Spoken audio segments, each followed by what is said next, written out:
Muy buenas tardes, profesor. Somos el grupo número 5 y el día de hoy vamos a exponer sobre la malaria, que también es conocido como paludismo, que es una enfermedad infecciosa que sigue siendo un problema importante en muchos países, sobre todo en lugares tropicales donde hay bastante calor y humedad. Esta enfermedad es causada por un parásito del género Plasmodium que se transmite al ser humano por las picaduras del mosquito hembra del género Anopheles cuando éste ya está infectado, ¿no? Bueno, cuando el mosquito pica, el parásito entra en la sangre, llega al hígado y luego pasa por los glóbulos rojos, que son las células que transportan el oxígeno. Ahí es donde empiezan a multiplicarse y causar síntomas más comunes, que son la fiebre alta, escalofríos, sudoración, dolor de cabeza, cansancio y bueno, en algunos casos hasta náuseas o vómitos. Si no se trata a tiempo, puede llegar a complicarse y causar anemia severa o incluso hasta la muerte. Y los más vulnerables son los niños pequeños y mujeres embarazadas. Bueno, existen 5 tipos del parásito del plasmidium que pueden causar enfermedades en las personas. Y las más conocidas son el Plasmodium falciparum, que es el más peligroso, y seguido es el Plasmodium vivax, que es el más frecuente en América Latina, incluyendo en Perú. Los otros tres, como el Plasmodium malariae o el Plasmodium ovale o el Plasmodium knowlesi, aún estas no se ven con menos frecuencia. Y bueno, la forma más común de transmisión es a través de picaduras del mosquito infectado, pero también pueden contagiarse por transfusiones de sangre contaminado o por uso de agujas compartidas, ¿no? O de madre a hijo durante el embarazo. Esta enfermedad es muy importante en la salud pública porque todavía afecta a millones de personas cada año. Y según la Organización Mundial, la OMS, se registraron algo de 200 millones de casos y más de 600 millones de muertes al año, especialmente en África, donde el clima es ideal para el mosquito. Y en Perú, los casos se dan más, sobre todo en Amazonas, como en las regiones de Loreto, Madre de Dios, donde las condiciones del ambiente facilitan la reproducción del vector. Bueno, en resumen, la malaria es una enfermedad preventiva y tratable que sigue siendo un desafío para muchos países. Y bueno, y enseguida voy a dar pase a mi compañera para que siga con la exposición. Gracias. Hablaré acerca de la epidemiología y los factores de riesgo de la malaria. A nivel mundial, la malaria es causada por el Plasmodium y transmitida por el mosquito Anopheles. Cada año se reporta unos 249.000 millones de casos y más de 600.000 muertes, principalmente en África y en niños menores de 5 años. En el Perú, la malaria es endemática en la Amazonía, sobre todo en Loreto, Amazonas y Madre de Dios. El parásito más común es el Plasmodium vivax, con entre 50 y 80.000 casos al año, principalmente en zonas rurales y húmedas. Los grupos más afectados son los niños, embarazadas, personas inmunosuprimidas y viajeros a zonas endémicas. Los factores de riesgo principalmente incluyen vivir o viajar a zonas tropicales, no usar mosquitero, la presencia de agua estancada, pobreza y cambio climático. Y pues la vía principal de transmisión es la picadura del mosquito infectado, aunque también puede pasar de madre a hijo o por sangre contaminada. En resumen, la malaria sigue siendo un gran problema de salud pública que requiere prevención y control del Buenas mosquito. noches, en esta oportunidad les voy a hablar sobre la patogenia y manifestaciones clínicas de la malaria paludismo. La malaria paludismo es una enfermedad infecciosa causada por protozoos del género Plasmodium, transmitidos por la picadura de la hembra del mosquito Anopheles. La especie más importante son Plasmodium falciparum, Plasmodium vivax, Plasmodium malariae, Plasmodium ovale y Plasmodium knowlesi. En la patogenia, el mosquito inocula esporozoitos que viajan al hígado, donde se multiplican silenciosamente formando merozoitos. Estos pasan a la sangre e invaden los eritrocitos, donde llegan a desarrollarse y multiplicarse hasta romperlos, liberando de esta manera nuevos parásitos y productos tóxicos responsables de la fiebre y de la inflamación sistémica. La destrucción masiva de los glóbulos rojos llega a causar anemia hemolítica e ictericia.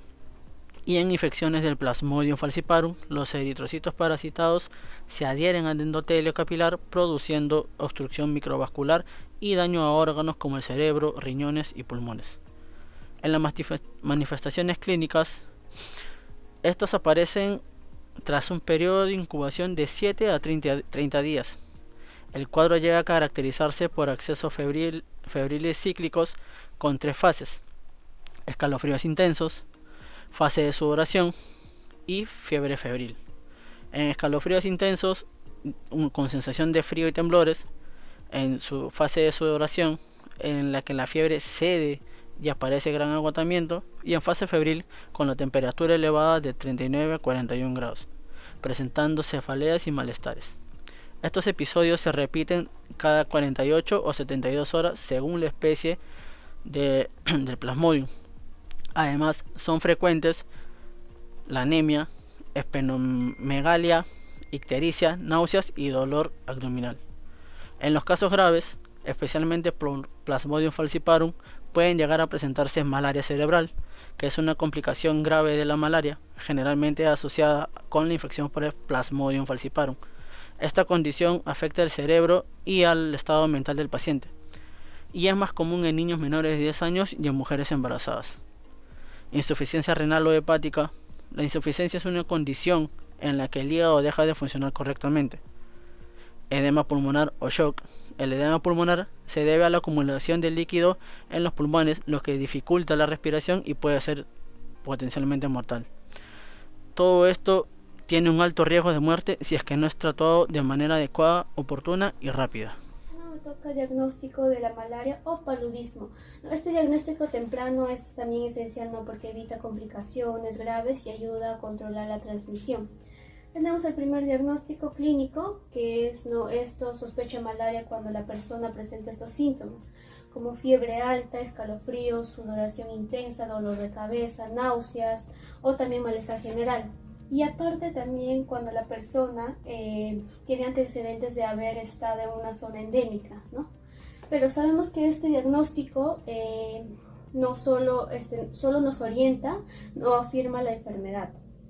Continuamos con el diagnóstico por laboratorio. Tenemos 3, ¿no? Que son gota gruesa y frotis delgado, que es en microscopía, ¿no? Esto es el método principal, ¿no? Que permite ver el parásito en la sangre, identifica también la especie y también permite calcular la carga de los parásitos, ¿no? En las pruebas rápidas tenemos que detectan antígenos del parásito en pocos minutos. Estos también son útiles en lugares sin microscopio, aunque no siempre identifican la especie, ¿no? Tenemos el PCR. El PCR también identifica ADN del parásito. No es el método más sensible, pero también solo se usa en laboratorios especializados. Tenemos aquí la importancia del diagnóstico temprano. Sabemos que es importante porque permite iniciar un tratamiento rápido, también corta la transmisión. En esta oportunidad, quien les habla es la estudiante Angélica Celeste Reyes Vallarta.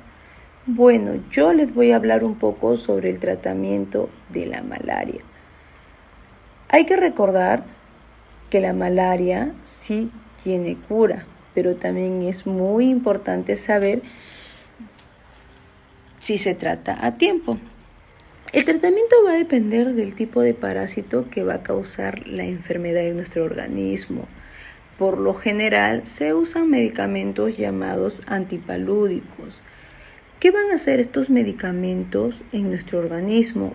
Van a eliminar el parásito. El más común hoy en día es la terapia combinada con artemisinina, que une dos medicinas para que el parásito no se haga resistente en el organismo. En algunos casos, sobre todo con los tipos de Plasmodium vivax y Plasmodium ovale, se usa también un medicamento extra llamado primaquina. Esto va a servir para eliminar los parásitos que quedan dormidos en otros órganos como el hígado, y así va a evitar que la enfermedad vuelva a regresar. Si el caso ya fuera grave, la persona debe ser atendida en un hospital y recibir un medicamento vía intravenosa. ¿Qué quiere decir vía intravenosa? Directamente van a colocar el medicamento por la vena. Algo muy importante también, quiero que sepan que la malaria sí se puede prevenir. Ustedes se preguntarán ¿cómo? Usando mosquiteros, repelentes, ropa que cubran toda nuestra piel y también eliminando los lugares donde hay criaderos de mosquitos. Bueno, en conclusión, la malaria, como ya les dije, sí tiene cura.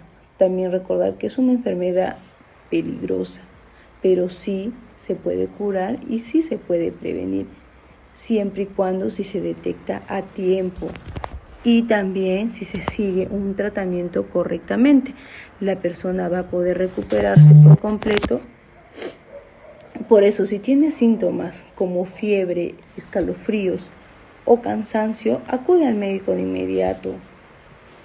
Con atención inmediata, tratamiento adecuado, y la malaria puede ser controlada e incluso puede ser eliminada. Gracias.